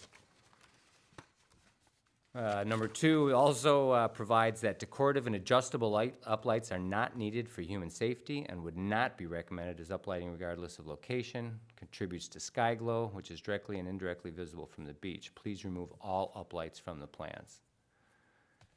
3, FWC staff cannot approve of post-top fixtures as these fixture styles and mounting types illuminate the entire pole and arm, are not fully cut off or downward directed, and cannot be adequately shielded. Please remove these fixtures and choose full cut off, well shielded, downward directed fixtures. So essentially, they've rejected the plan. Question, so the lights that are on poles at Bayfront Park, Correct. are those not, because they're not shielded enough, or those? Well, I'm not sure if those are the ones they're talking about. You know, the spotlights that are mounted, there's a set of spotlights. There's well lights, and then there's gonna be lights that are mounted on posts that I believe are going up into the shade sails and up the columns of the shade. I think those are the ones they're specifically talking about. The actual lights, although the lights that they're suggesting, the ones that are installed at Bayside Park, are not approved for Times Square, because, go ahead. Who is this letter? So this is actually, you can find this document on Oculus, which is the FDEP's reporting system. Essentially, this is from Madeline Rupp, who's the FWC lighting specialist, to Brandon Johnson, who is the FDEP permit administrator. And so this is the response from the FDEP requesting information back from the other state agencies. Because we need approval from the FDEP, but the FDEP seeks advice. That is correct. That is correct. That the FDEP is the enforcement arm, and they can add and/or not add this. So this is also a request for additional information on here. Now, I will tell you this, Counselor, that there is a caveat to this process. This gentleman, I mean, it's clear, this Brandon Johnson basically fell asleep at the wheel. So essentially, this got to the town or the DMRP late. So as soon as they received the application, these are supposed to go out. So the application came in April. These went out in June. And then they were received, whatever, a week later from the agencies. And then they're supposed to go to the permit requester, and that didn't happen. So they were alerted to that. And so it was elevated to the boss, Laura Jackson is her name. And she went ahead and contacted, I think this is right before, they are statutorily bound to respond in a certain amount of time. So that time was September 7th. And so on the 31st, first of all, this was posted to Oculus on September 7th. So you can imagine that that's not fair to the permittee not to have time. So essentially what has happened is they have approved the permit, but they have lopped off the lighting. They've removed the lighting from the permit of the approved plans, approved everything but the lighting, and now they have to clean this up out, as a remainder to this. So that's where it's at. And my understanding is they contacted DMRP, who's the agent, and attempted to offer them, if you want, you have to apply for an extension. And I think it was around Labor Day, and they couldn't get a hold of anybody. So what's in the actual approval is some boilerplate information on the fact that the lighting, it won't work. You have to have amber. Anything outside of amber light waves, wavelengths are not allowed. And a little bit of this, but in general, they said it's going to have to go, again, a new plan will have to be reviewed. So that's where it stands. But I think the important part is it's not going to be approved by the Florida the FAC, and that should be no surprise. I mean, we've known this all along. We've made that recommendation, and it's within the CCCL. This isn't even an ERP request. This is within the CCCL. So it shouldn't be a surprise because nobody that lives on the beach is allowed to install that type of lighting, right? I mean, anybody within the CCCL is not allowed to install that lighting. So unfortunately, it's going to cost taxpayer money to have to redo the design. And now we have, at both ends of our commercial district, 2 separate lighting scenarios, which is not what council wanted. They wanted a homogeneous plan. And also, by the way, Bayside Park also, or I should say, Bay Oaks also has received review that there's no uplights, no accent lighting. So, and that was known in December of last year. So to push this along like this is not correct. And the beautiful part too is that, frankly, you can't just override your municipal lighting ordinance either to make it happen. So that's what's was an eventuality that was about as certain as anything. So anyway, that, if anything, that helps if we do pursue dark skies, and that's why it's under the subject heading, and we'll see what happens, I suppose, with the town council thinks of Bayside Park. So that's just an update. I thought that was worth sharing at the Marine Resource Marine and Environmental Task Force meeting. So. And again, I'm not the expert. This is all public information. And like I said, the worst thing is that the FDEP was incompetent in their ability to actually administrate the permit. It should have been much cleaner, and the town itself would be further ahead because they would have been notified earlier. But the notification has gone out, and as of August 29th, and then I think, as a prelude to the approval process of the permit. Does that make sense? Yes. Any other questions, anything from you, Bill? No, thanks. No, absolutely, no, and we appreciate, that we understand it was a 3-2 vote during that little program that happened at the M&P meeting. And we knew that you weren't on board with it at that point either, so. So let's go on to invasive plant projects. Yes, you brought up at the last town council meeting that the information still wasn't on the website, and it is now on the website. Well, And right below it, you can log in into the Lee County Master Gardener Volunteers site to get information or request more information, so. exactly, well, the sad part was, that was part of the motions we made to go ahead and request it again. By the time I went to request it, I was informed that it's already up there. So it was sort of a act of futility. I mean, we didn't have to go ask, it was just finally they did put it up, which is great. I mean, that's, I'm thankful for that, and I'm glad they put it up, and everybody can take advantage of it if they so choose. And that would be something if they put onto the end of the water bill, a statement about if you're interested in whether you have invasive plants on your property. Yeah, and I think Jenny Dexter even has put it in the advisories and the newsletter, I believe, as well, correct? I mean, we can ask her, she's always looking for content, so if we ask her, we can do that. And that was the item? I mean, that was the follow-up, correct? That's why we left it on there, to make sure there was a follow-up, because we were making a motion to request it, so, good. And it's 3:37, we've got Propeller Guards, and I think we're still on track, Yeah. so. So I felt like when we originally talked about the Propeller Guards, we didn't go down all the different avenues we could with it. Like, my initial idea was the city mandated for all rental boats to have Propeller Guards. Then it came up we couldn't enforce that, and then we came up we couldn't mandate that. Okay.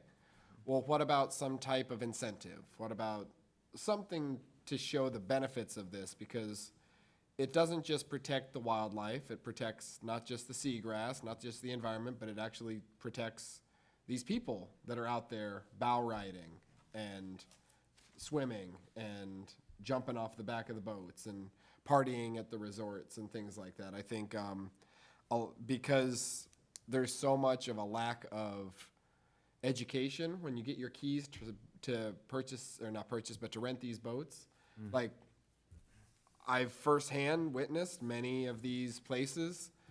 Give me your money, here's the keys, here's where you go, here's where you don't go this fast here, watch the signs, just a real quick overview of it, especially if they're busy. You're lucky to get any type of education when it comes to renting these boats. And I just think it's appalling. There is an organization starting up called Pod Protectors that is going to go around and start offering free classes for these rental companies so they can become Pod Protector approved and things like that I've seen. And it's kind of like Dolphin Smart, where it's just, we have taken this class and we're a little more educated than we were yesterday. And we're going to take this extra time to educate our clients.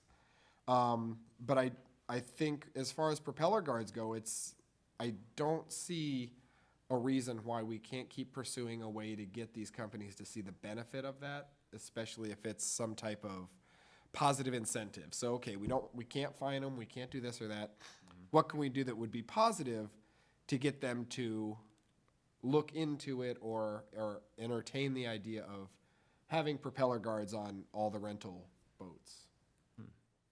So I guess I come to you guys for next time, maybe just helping me come up with some ideas, especially with Bill, a lot more of the laws and what we can and can't do on the island, as far as what are some things that these companies are constantly dealing with that we can help them in a way if they agree to get Propeller Guards. What are, if anything?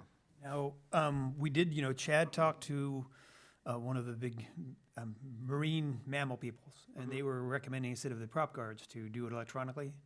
That the GPS system has blackout areas that alarm whenever the person takes a boat where they're not supposed to be. Did you look into that at all anymore? I did. And yeah, so I mean, propeller guards for me now has become kind of a blanket like term of not just a physical propeller guard, but also the GPSs or the governors on the boats and that. And I think all of that, like different things could allocate for different benefits or some type of something positive that they get, whether it's through the community or whether it's actual money or whatever it may be. But if they agree to a governor, they get this. If they agree to the GPS, they get this. If they agree to actual tangible propeller guards, and if they have all three, that could be like a huge thing that they could get for the community. Or I don't know. That's what I'm saying. Not that you guys don't have enough to do already, but if you're sitting there and just racking your brain for ideas on what we could do to make this a positive thing, where these three options, like the governor and that, because all you have to do is program the GPS. That's essentially what it came down to, is when you get the GPS implanted on your boat, you go in manually and you essentially draw a line on the newer GPSs. You can draw a line with your finger where you don't want to go. And if you circle those, it's mainly for shoals and wrecks and things, but you can do it for seagrass. That way, if you get within so many feet of this, it starts sending an alarm. And it doesn't shut off until you're outside of that range. Just manually putting it in. It's just little things like that. I think, and correct me, I haven't rented a boat for quite some time, but one of the issues is I don't think they have GPS. Right. Most of them don't. And I think that's Expensive. a limiting factor. I mean, you can, Or they have it, but they don't have the depth gauges are gone. Right. Yeah. right. They break up. Exactly. Yeah. Exactly. A lot of them have them, but Sonar part of it, yeah. is part of that, gone. have you talked to any of the marinas? I'm sorry. Have you talked to any of the marinas? The few that I have talked to, the holiday water sports that are at Pink Shell, they liked the idea. They just don't see the benefit of them because they don't see the benefit for them other than potential, what do you call it, like preemptive protection for their clients and for the wildlife. But as far as like you put it on, nothing good or bad happens from it, then it's just there as far as an actual propeller guard. So that was kind of an argument of why we put this money into it if we're not getting something back right away from it. When I'm thinking like, well, it'll keep you from getting sued if somebody gets cut up or you hit a manatee and somebody reports it, that kind of stuff. But, and then when it came to, I did reach out to a couple others. I reached out to Salty Sam's Marina and Moss Marina, and they didn't want to talk about it. So, yeah. So I thought of maybe an incentive, maybe not a good enough incentive, but anything helps, because there's nothing that the town really can do. I mean, I was thinking it's really the county that gets the money from the boats. The town doesn't get anything. So I was thinking, we do have a Murph budget, and we could maybe give the offer, if they put on a few guards and test them out, that we would give them manatee stickers that says we protect the manatees, or something that they can then give to their customers to say they could brag about it. They could say, we've got these boats that have the guards on them, and we do it to protect our wildlife, and here's a sticker that says, that promotes that we are manatee safe. And Or maybe like a little Seal of approval. Yeah. a little manatee, either like silver, bronze, or gold. Yeah, for each. If they do, so if they have like the prop guards and the alarms, Yeah. then they get the gold. Brochure. Now, having said it is, Being good. having said though that it is through the state more so than anything as far as boat enforcement. Right. That's where the leverage comes from, yeah. How, and this is something that I'll do, but reaching out, and what kind of pull would we have to say, okay, if they're within this city and they get a propeller guard, could their license, could their company license, or could their boating I think that permits? some state Right, but that's something I need to do, is reach out to say, is there some way they could get like a tax break, not a tax break, but a break on their licensing or their Incentive, sure. I mean, it incentive has of to that be- kind where they get money back for monetary. having that? Right. Also, I was just thinking, and I think I overheard you say something, some incentive to, with pamphlets too, or just, that we say use, if you're renting a boat, use a local business that, you know, protects our wildlife and Yeah, they could be featured on the At fee- pamphlets. These are the, Please sponsor. please, yeah, these are the featured Rental companies, operations. please sponsor, free advertisement. That's a huge thing. if we're allowed to do that. Yeah, probably not. No, I didn't think. But, I think that the two things I think you have is, and I don't know what, of course, Oh, right, we're not calling out Not a a particular particular vendor, vendor. we would just say, please look for. yeah, look for, yeah. For And manatee. then, give them something to put on the thing saying they are, Right. like a little. Use that whatever logo you're saying, please use manatee sponsored, and they have the safe manatee sign on there, and they have that on there. I couldn't do that in the pop-up. Yeah, not this That kind time, of incentive, but, the town itself, its enforcement is pretty limited. We can license, of course, jet ski vendors and, parasailers and all that kind of stuff. But I don't know if we license anything on the marina side. I'm not sure. But then the other thing is, usually our enforcement is limited to putting liens on property. okay.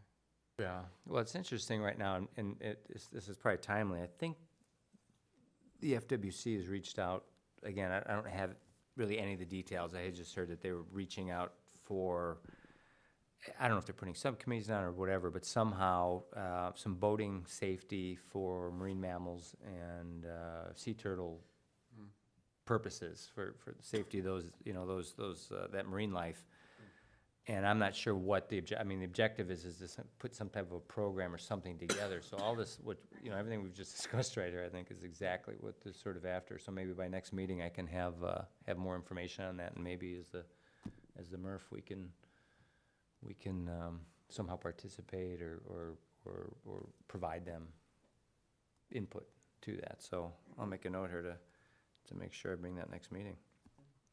Yeah, I just wanted to kind of put it back on people's radar, get an idea of it, and I'll reach out to see what the state can do for companies potentially doing something I like that. know there's a change.org campaign out there that is going around, has been for, I think, a couple of years, trying to get the state to, make Well, I these know- rental companies, not private I know my owners, but rental Change.org companies. campaign has over That- 200,000. Oh, yeah, It has over 200,000. that's what I meant, sorry, yeah, that's what I meant. Yeah, Okay. it's Yep. big. Anyway, thank you. Good. Oh, excellent, Rob. So let's move on. Take a time, 3:48. We've got really just now the administrative portion. So any Murphys? Any Murphys? And do we have any banked? I think we have a couple in the bank, if we still have them. There was one, but I thought it got used, but. No, we didn't last month. And also, just as a reminder, So there was one in the bank. It was from Jen, like, several months ago. there's Oh, yeah. from 2 months ago, and I think Mary Rose maybe had one too. Mary Rose got hers. We went with Mary Rose's, right? You had one that was. One, but we I didn't had use one and it. we I went read with through mine. it. Do you think you still have it? I mean, yeah, it's I all mean, about I whether have you have the pictures. photo. Right, exactly, that's what it would be, so, I think. What it was? right. You don't write them down? No? in the bank? I did, That was at one back in time, I had July. actually a piece of paper, well, In August, it was Shorebirds, and that was from access, Mary Rose, I think. Mm-hmm. let me see, I haven't Meeting keeping before my that. my bank statements up, Mine got, Bank statement. got selected in use. my Murph bank statements up to speed here. It was yours, Jen, and, Was it? actually, let me look here real quick. Mary Rose by Zoom. They're all good, but. Well, you had one on shore Why? conservation, some people on that, and then the next time around. I had one, well, so. Was it a sea turtle Oh, conservation? Coast Guard cleanup, that one went on. Buddy the Cormorant. He died, he didn't get it. Oh, and Heather, right, he didn't make it. That was. Oh, right. Coast Guard, we actually did. Mine was with Sea Turtle Conservancy and their work. It's still coming important to down. try to rescue them, though. May, Both for the PR June. and for the Still sake of feel the bird. pain.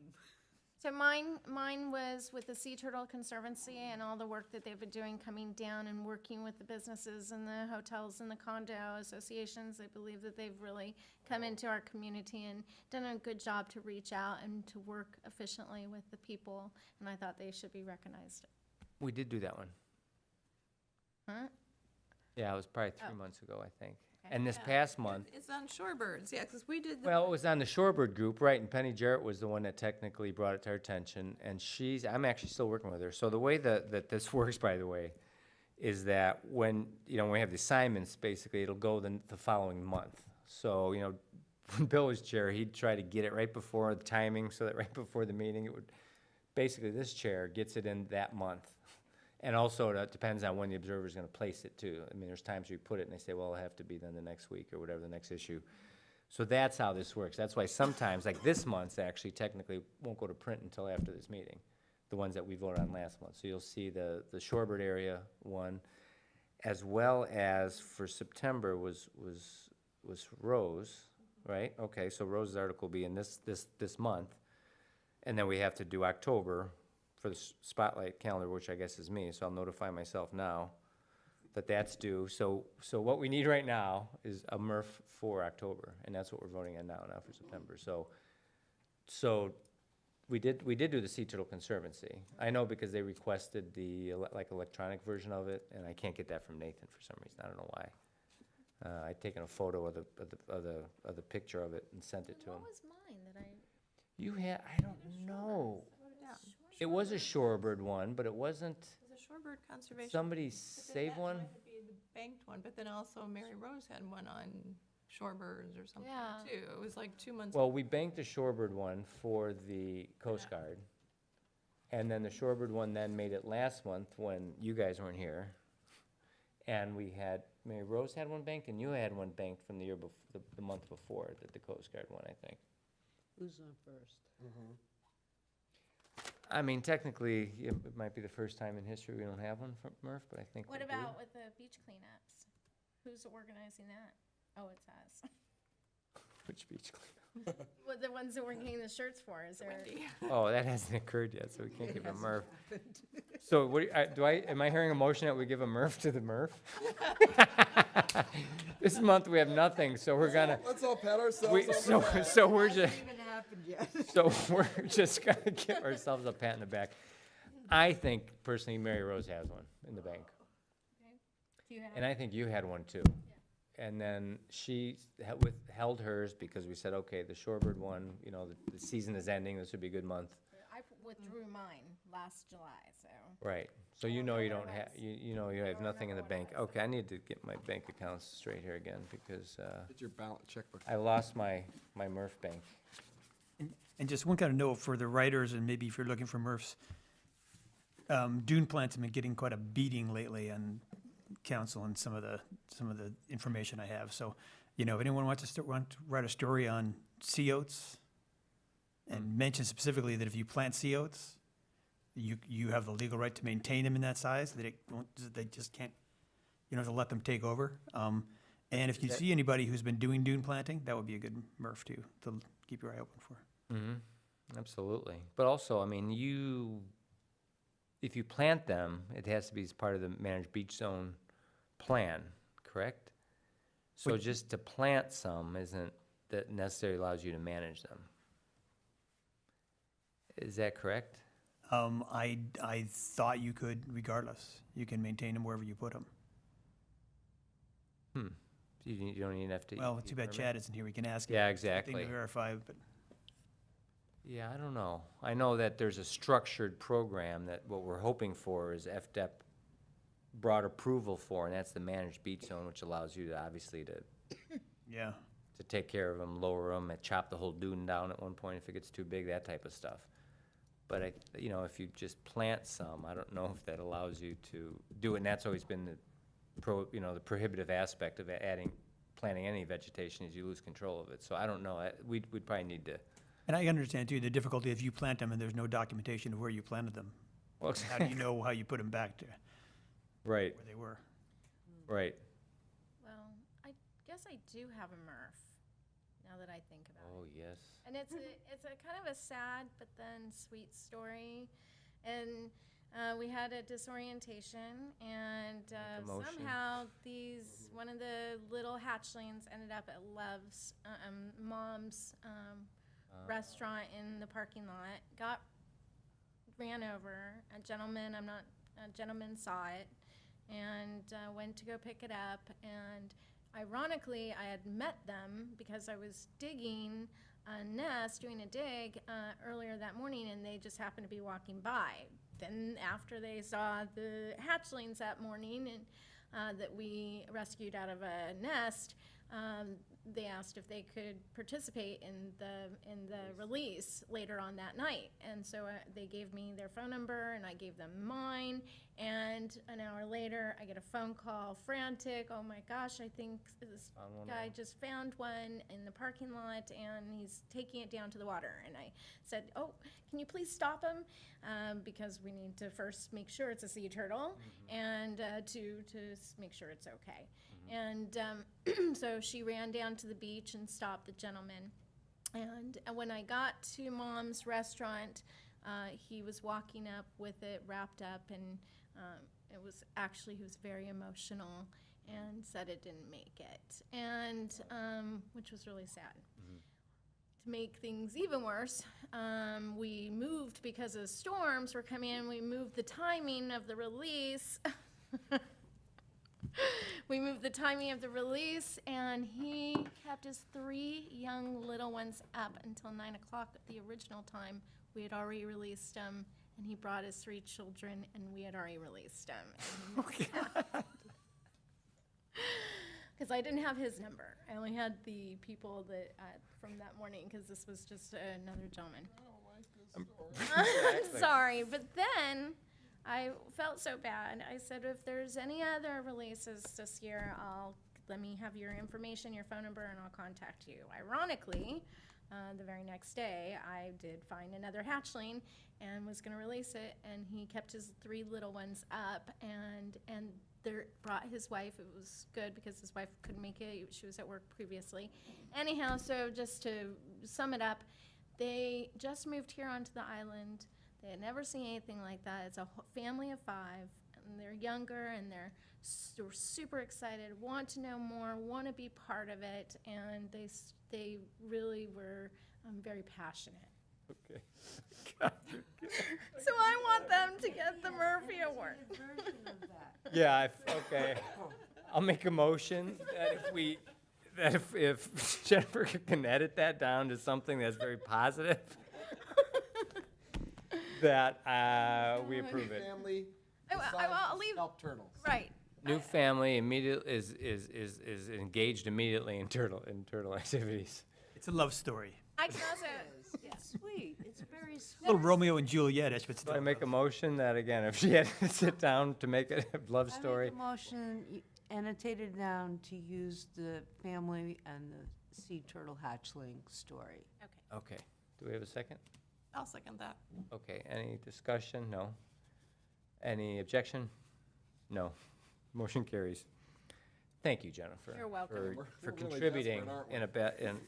We're desperate for a Excellent, story. Excellent, excellent. Okay, so, moving it. along here, I'm getting the evil eye, the evil eye, sort of like evil, Eva eye. sorry, Eva. No, I think we're ready to go. Members' items and reports, maybe we'll start with Ms. Larkin. I have one. From the last time, I was supposed to be looking up biodegradable Yes, I was gonna bring that up. polymer gels to put in on the dune vegetation since it's going to be planted in the fall when it's not rainy season. And there are actually dozens of them out there.